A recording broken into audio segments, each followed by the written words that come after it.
So got this Cadillac here, 2004 SLS, and it's got the V8 in it. This is the big honking battery that it takes. It's like twice the size of a normal car battery. Oh, big yawn. But so we have this, pulled the battery out. They put them under the back seat, threw me for a loop when we got it to try to jump it, but got her figured out. So what I'm working on here is, this is a side post battery. I have a whole bunch of top posts, and I'm probably gonna run uptown, get some terminal, like top terminal to side post adapters to throw on one of the batteries I do have, because this battery is like over $200 to go buy one. And I'm just trying to get it so that we can start it and move it around without having to jump it every time. So I'm just going to throw one of my like older pickup batteries in it, and get it so it's starting and stuff. And then that way I can move it around the yard without jumping it. Somebody comes to look at it to buy it, because it's what we're doing here is essentially flipping cars. One of the cars that we bought from that auction the other weekend is already gone. It was a 2003 Chevrolet Tracker, and honestly I priced it too cheap. It was sold within 6 hours of putting it on the site, and that was without touching it, other than airing up the tires and driving it home. But that sold, I think we paid around $5 for it. I got $1,000 for it without touching it. And it needed brake lines and whatever else. So didn't have to touch it, and we made a little bit of money on it. That's what it was.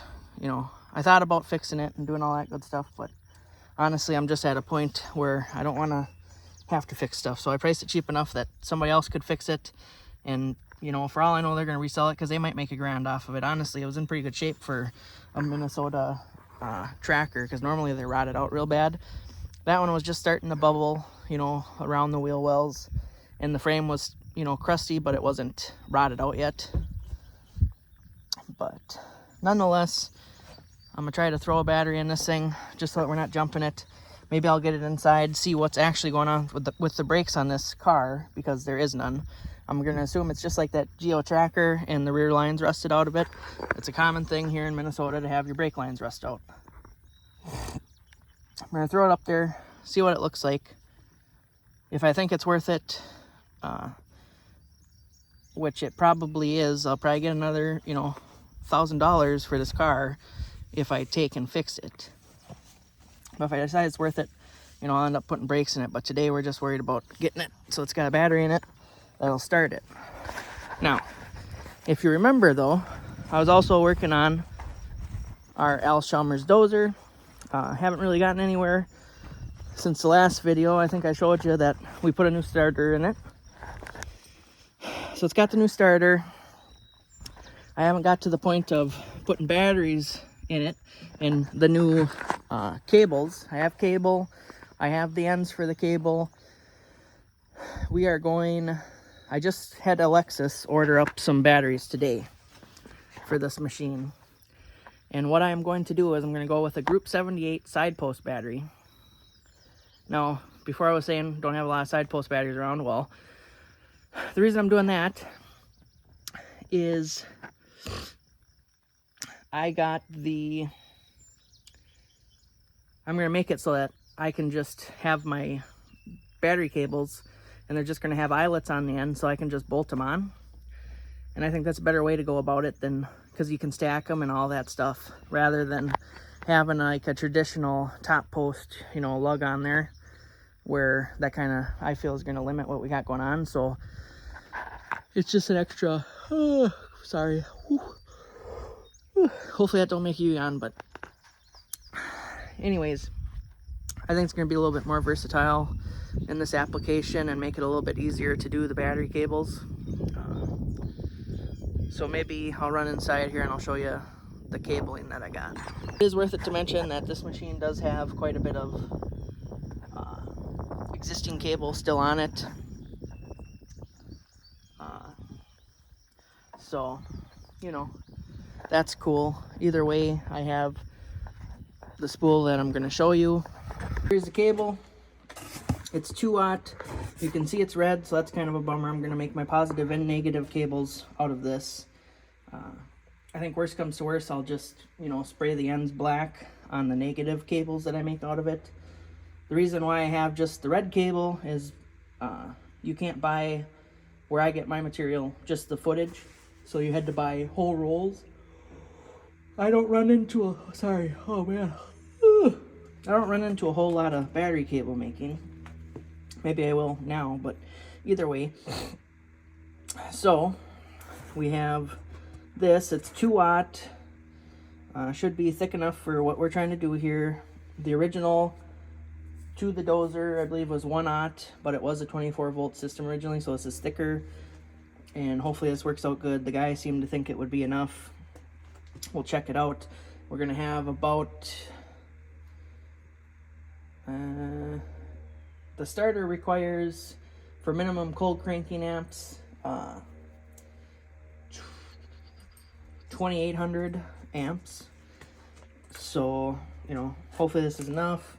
I do have, each of the batteries that we purchased today are 800 cold cranking amps a piece, so there's going to be a little bit extra going through there, but, you know, whatever. Either way, and I'll show you what we have for ends. So these are the cable ends that we're going to be going to, and then that way I'll probably take and get 4 of those extensions that you screw in here, and then you have another like 1/2 inch, 3/4 of an inch of different thread, larger thread on the outside, and that's what I'll put these to. So, but they'll go on there similar to like that, but there'll be a little spacer. Something similar to like if you were putting a sound system in a car that had the side post batteries. That's kind of what I'll do as far as getting them bumped out and these threaded on. And with these, I also bought this. So this is like the press or the punch to secure these cable ends to the cable. And I could have done it with just a punch and a hammer or whatever, but I got that. Hopefully it'll work out good, and it'll be another nice tool to have in the box. So yeah, that's where we're at with that. It's a whole bunch of rambling about nonsense. I know what you're thinking, but this battery is just, this was in a mud truck that I had. It got froze, so it's junk, but I seen that this size battery would fit good, you know, 2 of them on each side of the Dozer, so that's kind of what we're basing our new batteries off of. So, real nice. And then you seen this guy sitting over here. This works alright for jumping cars. It doesn't have enough oomph to jump like the trucks and stuff like I thought it would. So we're, you know, at some point I'm probably going to be looking for a heavier duty battery jumper. That's the first one that I've had. My dad had one when I was a kid, but it also, like, it wasn't that impressive, so whatever. But it was probably about the size of this thing. But either way, that's where we got that. And I'll show you back here. I gotta turn the lights on. There be light. But, you know, in all seriousness, this is another Geo Tracker that we bought off that auction. This one's in tough shape. The other one was like 10 times nicer than this one. Obviously newer. This is a 98, so it's that little bit older body style. So the alternators in these things are a pain to get out if you got hands that don't work the best and are a little bit oversized, you know. So it's been a mother lover. So we'll see if I even change it out. It came with the alternator. I have it listed that the alternator is junk, but it comes with a new one. I've actually only taken one bolt out of it so far, and it's not that one.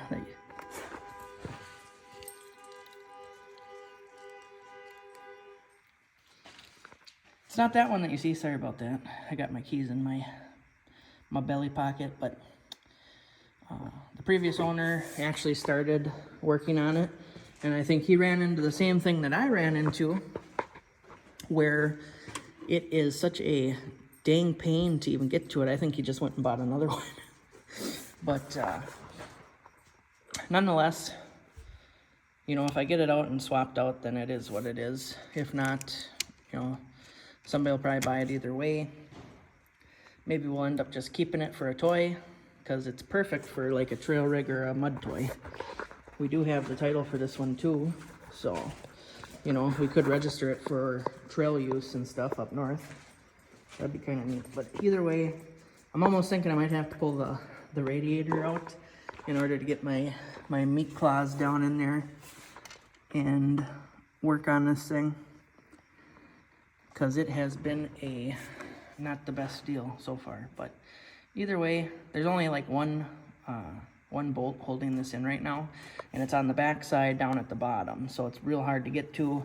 I tried getting to it from underneath, and you need like tools that are bent just right, and we'll see what happens. I'm thinking it just kind of is what it is at this point. But yeah, so she's a little crusty.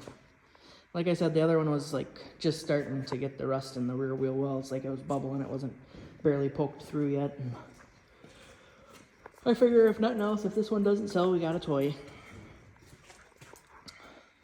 So I kind of switched gears here. I'm working more so on the Dozer. This is the batteries that I ended up with. They're side post. You can see that I have this adapter deal coming out of them to hook the eyelets on that I'm doing. And what's going to happen here is this will jump from battery to battery. We're going to keep it a 12 volt system, but that's how I decided to put the batteries in here. I found these batteries. They're 800 cranking amps a piece, and it was cheaper to put these in the way that I'm doing it than it was to get the big 1400 cranking amp batteries, one for each side. And I'll actually have like 400 extra cranking amps over what the machine needs. But right now, and as I was explaining earlier, I have red instead of black for the grounds and stuff, but this will be the ground. This will be the ground wire for this side, and it will go down through this hole right here, and it will hook to like the bottom of the front of the seat. There's a spot there for grounding, so I'll hook it to that. I'm gonna run out of these eyelets because I was planning to do it 2 batteries instead of 4, but now we're at 4 batteries instead of 2, so I'll have to get more of those. But it's coming together. Hopefully, you know, at some point I have her all figured out and she can start under her own power again without having to have a bunch of jumper packs and the truck jumping it. Right, so we're here, we're working on the Dozer still. You can see we got the batteries. I don't know if I explained that already, but 800 cranking amps a piece, 2 on each side of the seat. I'm working on putting new battery cable ends in. So I've got the one that's going to go to the starter from this battery side cut. I gotta go get more eyelets, and then I also have the line or the positive cable that's going to run from that set of batteries over to this set of batteries, and then that will feed the starter, this line over here that I've cut. But I need some more eyelets so I can finish up what I got going. So I gotta run it down. So it probably looks like a mess of wires, but this is what I have going for the battery system on this. It's wired 12 volt. The other side looks similar to this. I probably, you know, could have done it a little bit tighter, but that way they're not wasted if I get bigger batteries or something. And it'll be, you know, an easy deal if I ended up getting like just 2 big batteries down the road or whatever. But either way, so I'm gonna try cranking this thing up and see if it goes with the battery configuration that we have here. Should be about 3200 cold cranking amps, so it should be plenty considering it's warm out to start this thing.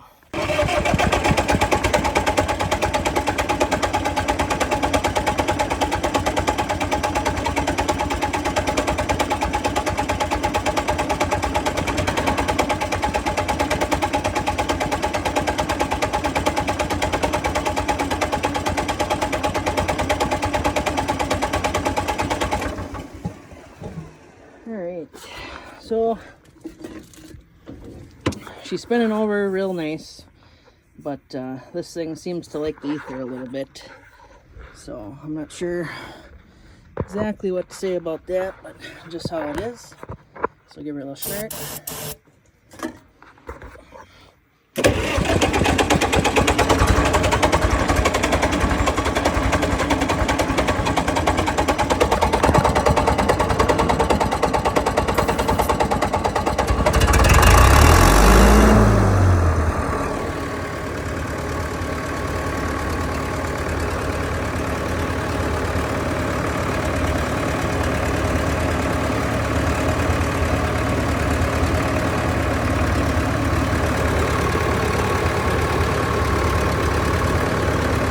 So, seen me working on the Dozer, got the batteries in it, you know, cranks over good, all that good stuff. Well, moving equipment today, and we're cruising down the road, and then we just hear, and that was a tire. I hit something, and it cut the tire. And I'm pretty sure this right here is where the cut is. So I was probably 30, 40 miles from home, and I had like another 30 or 40 miles to go. So I just kept going, delivered the hoe, and then came home. And now I'm going to pull this tire off, see if I can patch it.